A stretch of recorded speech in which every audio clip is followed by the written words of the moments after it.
Bon, salut les copains. Alors aujourd'hui, une petite vidéo trouvaille, c'est-à-dire que comme tous les chansons se met, eh ben on reste tranquillement à la maison, on nettoie, on regroupe, etc. Et là aujourd'hui, on va faire une petite vidéo un peu technique sur les objets religieux. Alors voilà, je vous montre de quoi on va parler. Et bon, ce sont des trouvailles pas extrêmement courantes, hein. Et donc on va parler des médailles. Là, c'est classé en deux groupes, je vous expliquerai pourquoi. Des petits crucifix et des cuillères religieuses. Alors la période, c'est à peu près toujours la même, c'est 16e, 17e siècle, comme beaucoup de ce que je trouve. Donc voilà, on va attaquer tout de suite. Alors dans les médailles, on va commencer par les médailles. Je vais vous faire un agrandissement pour vous les montrer à peu près. On va commencer par les médailles Notre-Dame de Liesse. Alors Liesse, c'est un village dans l'Aisne. Et Notre-Dame est une vierge miraculeuse, hein, une sainte miraculeuse, on va dire, qui à la base était musulmane et qui a été convertie par trois croisés, trois seigneurs croisés qui se sont fait capturer, etc. Bah, vous pourrez découvrir cette histoire extraordinaire. Ça se lit comme un roman, hein, vous trouverez ça sur internet. Donc vous voyez, il y en a pas mal. D'ailleurs, c'est la plupart, c'est 90% de mes trouvailles de médailles, c'est du Notre-Dame de Liesse. Alors, sur l'autre face, je vais vous en prendre une, ben on va l'agrandir, hein. Voilà. Alors donc ça, la période, hein, c'est fin 16e, début 17e. Donc on va prendre celle-ci. Sur l'autre face, vous avez à 80%, alors c'est ici, la Sainte Face du Christ. Par contre, c'est pas toujours le cas. Sur la grande, la énorme, c'est aussi le Christ, mais pris de côté. Et sur certaines, comme sur celle-ci par exemple, qui est assez grosse aussi, on retrouve Saint Hubert avec le cerf, hein. Voilà. Donc c'est pas une généralité, mais je vous dis, sur la totalité là, il doit y avoir 80-90% où c'est la Sainte Face, hein. Alors, deux petites merveilles en argent ici, toujours même période. Alors sur celle-ci, l'autre face est très sympa, c'est le Saint-Sacrement.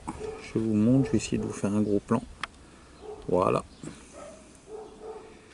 Et la plus sympa, c'est évidemment celle-ci. Alors pourquoi? Parce que d'un côté vous avez Notre-Dame de Liesse et de l'autre côté, alors ça c'est les experts qui ont parlé, nous aurions au centre Louis XIII, à gauche Anne d'Autriche, sa femme, et à droite Louis XIV, enfant. Donc ce serait une médaille qui tendrait à prouver que Louis XIII, qui voulait un deuxième enfant, a fait une neuvaine à Liesse afin d'avoir un enfant. Donc on sait que de toute façon, étant donné que Louis XIV est né en 1638 et Louis XIII est mort en 1643, on sait donc que c'est dans cette période-là qu'il est possible qu'il ait fait une neuvaine. Donc voilà, c'est une histoire quand même assez extraordinaire pour cette petite médaille. Alors ensuite, vous avez ici l'ancêtre des médailles. Alors c'est-à-dire que jusqu'au début du XVIIe siècle, à cause des guerres de religion, on était en plein dedans, hein. La Saint-Barthélemy, 24 août 1572, les guerres de religion ont commencé en 1562, donc on est en plein dedans. Et donc, avec le massacre des protestants, et donc les médailles et tout ce qui était religieux était très très mal vu, et d'ailleurs pouvait être puni de mort, hein, si on portait des insignes comme ceci. Donc ça c'est l'ancêtre de la médaille, c'est pas encore, vous voyez, la forme des médailles. Donc ça représente apparemment Saint-Quentin, donc c'est tout début du XVIe siècle. Et donc c'est vraiment une trouvaille assez rare parce que c'est ce qui précédait les médailles qu'on voit encore aujourd'hui. Alors à part Notre-Dame de Liesse, je vais vous montrer aussi quelques trouvailles très sympas. Alors ici, vous avez Saint-Louis de Gonzague. Alors elle est magnifique cette médaille, c'est une de mes préférées, hein. Donc Saint-Louis de Gonzague, elle est assez facile à dater cette médaille car il a été canonisé le 26 avril 1726. Donc on sait qu'elle est 18e, tout début 18e, parce que la canonisation correspond à peu près à l'édition des médailles, hein, à quelques années près. Vous voyez, je vous montre l'autre face parce qu'elle est vraiment superbe celle-ci. Voilà. À côté, une des dernières que j'ai trouvées, qui a été beaucoup commentée sur mes vidéos. Alors, Saint-Paul de ce côté et Saint-Pierre de l'autre. Elle est superbe, elle est grosse. Voilà. En dessous, nous avons celle qui a peut-être une des plus belles patines, hein, avec Saint-Quentin. À côté, je ne sais pas qui est-ce. On me l'a identifié, mais je ne m'en rappelle plus. À côté, cette extraordinaire médaille avec Notre-Dame de Liesse, mais regardez, elle est ça, jamais vu ça. Elle est triangulaire, c'est-à-dire la médaille a la forme de la Sainte. Voilà. En dessous, encore une avec une patine diabolique. L'Ayola, je suis pas un pro, hein. C'est un l'Ayola, je sais pas. Et à côté, alors celle-ci aussi a une belle histoire, c'est Saint-Louis qui est dessus. Donc Saint-Louis, voilà, formidable. Je vous montre l'autre face. Voilà, ici. Alors en dessous, les deux dernières médailles. Alors là, vous voyez le Saint-Sacrement. Alors cette médaille carrée n'est pas connue du tout. J'en ai pas trouvé d'autres. Et pourtant, dans un autre labour, à plusieurs kilomètres, regardez. Si vous regardez le fragment que j'ai trouvé, c'est exactement la même chose. Et si on retourne la médaille, on va retourner les deux.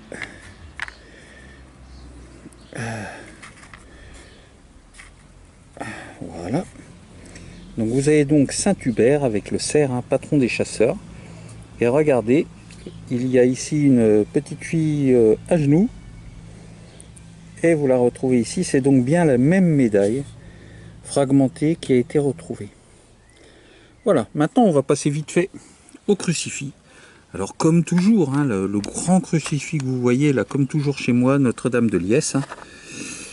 Donc voilà, vous la voyez au milieu. Et de l'autre côté, Jésus en croix. Alors des petits crucifix assez simples. Et un crucifix en argent ici, qui n'a pas été daté, mais qui est très sympa pour moi, plutôt 18e, hein, au niveau de... Il est baroque. Et alors, tous les autres, tout ce qui est là, n'a jamais réussi à m'être identifié. Regardez, ce sont des crucifix simples avec une petite pointe en bas et une coquille Saint-Jacques gravée des deux côtés. Donc vous voyez, alors des fois elle est plus simplifiée, des fois elle est plus grosse, mais chaque fois, et bon, c'était certainement régional. Hein. Allez, on va finir avec les morceaux de ce que j'appelais des cuillères d'apôtres qui n'en sont pas. Voilà, alors donc ces petits morceaux d'objets religieux sont des morceaux de cuillères. Donc vous avez les cuillères complètes là, ça va pas ensemble, hein, c'est-à-dire rafistolées. À cause des guerres de religion, toutes ces cuillères ont été cassées, donc elles sont extrêmement rares à trouver en un seul morceau. Et donc on appelait les cuillères d'apôtres parce que le bout des cuillères, je vais vous en montrer une, vous voyez, correspondait aux apôtres, aux 12 apôtres. Et là, on a une variante, à savoir que c'était assez courant. À l'époque, c'était la Vierge Marie à l'enfant. Et donc, si je vous fais des agrandissements, vous allez voir que vous avez la Vierge Marie qui tient le petit Jésus. Et donc, c'était évidemment la même époque, 16e, et les mêmes cuillères religieuses, mais en l'honneur de la Vierge Marie, et c'était offert pour les baptêmes. Donc voilà, si vous trouvez des petits morceaux comme ça, que vous vous demandez ce que c'est, voilà, vous savez que c'est des morceaux de cuillères religieuses. Voilà les amis, alors si cette petite vidéo, courte vidéo vous a plu, j'en referai une avant qu'on rattaque les vidéos en situation, quand les champs seront récoltés, c'est-à-dire dans environ 3 semaines. Et donc je pensais faire un petit tuto sur les bagues. Voilà les amis, si ça vous plaît. Allez, je vous laisse et je vous souhaite une bonne détection à tous.